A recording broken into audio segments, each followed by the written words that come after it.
pantomime time. Welcome to the app show for the 4th week of June. My first app is Design Tools by veemstudios.com. They're at Veem Studios on Twitter. And it's a very, very simple app, really useful, that it has great tools for designers on the go. So paper sizes, digital sizes, converting colours and units to what you need.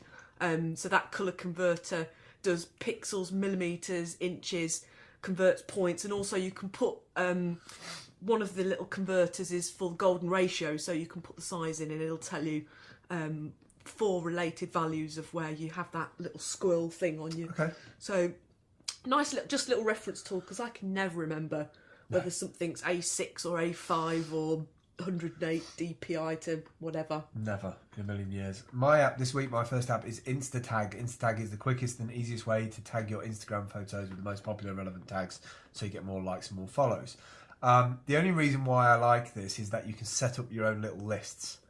So you can set up a list of, you can do a search for what tags are being used in where you're local to. Mm-hmm. So if you go to an event or a conference, or you're at a festival or whatever, you can scan for other people who are twittering from that location at what tags they're using. Interesting. So if you don't know the festival tag or hashtag, or you want to associate your pictures with that event, you can find it out. So it's just a really nice way of, I mean, you could use it the opposite way, which is to just find out all the popular tags and go, ha, look at my photo of my dinner. And then all the dinner, and then you get a whw list of them, don't you? But it's good. Go check it out. My second app is Nearstream. Very long URL, so bit.ly seller54 app21. Sharing streaming video between nearby devices, but with Bluetooth. And so any device can have the app on it. You have one main streaming one, and anybody who scans nearby can see what's being streamed out of that camera. And so you don't need the internet, and it can just go straight down. And the thing that interests me about this is being able to, when you're in a group of people in an open space and everybody is looking into the centre of a little table, you can actually have people a couple of rows back who can't really see properly being able to see. So I really like, using that. That's quite a nice idea. I like that. It's using your phone as a repeater. My second app this week is waterin. Wearemothership.com, bit.ly/seller54 app23 at Mothership Soft. Waterin is a simple app to help you remind you to drink water. Many options. I'll be honest, it's making me want to go for a wee more than it is actually getting to water. Because it plays a little sound of like water running. Which, but it's surprising how much water you should be drinking per day. And the reason why I included this is there's a lot of people going to festivals and Glastonbury this weekend. It's a really useful app that if you're standing in a field and it's boiling, it's probably a good idea to get a little notification every so often to have a glass of water. It is really important. So Waterin, free app, wearemothership.com. Great URL that is. Simple app to help remind you to drink water. Many options about how much you should drink. It's up to you, decide, etc., etc. Good. Well, my third app is Google Maps.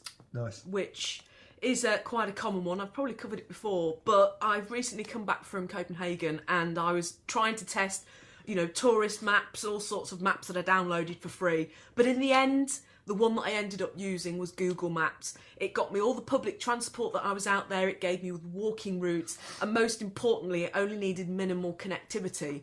So as long as I got the map downloaded when I had a Wi-Fi connection, I was able to use the geolocation, the GPS, thank you, to actually navigate around to where I needed to be. So that was a real lifesaver, and really the only one that intuitively felt safe to use. So, it's interesting how Google Maps has been really integrated. Yeah. Talking about really integrated into the phone, Instagram. We probably talked about Instagram a long time ago, but I'm not sure we did. It wasn't in the list of apps. Oh, that's odd. So I would have thought we would have. Oh, that's strange. But Instagram has just released a new version where you can do video now, and at first I was a bit kind of, but I don't want to have video in my Instagram, and I really do think we need some kind of filter to be able to just look through videos or pictures and not autoplay them. That does my head in. But it's 15 seconds instead of Vine's 6.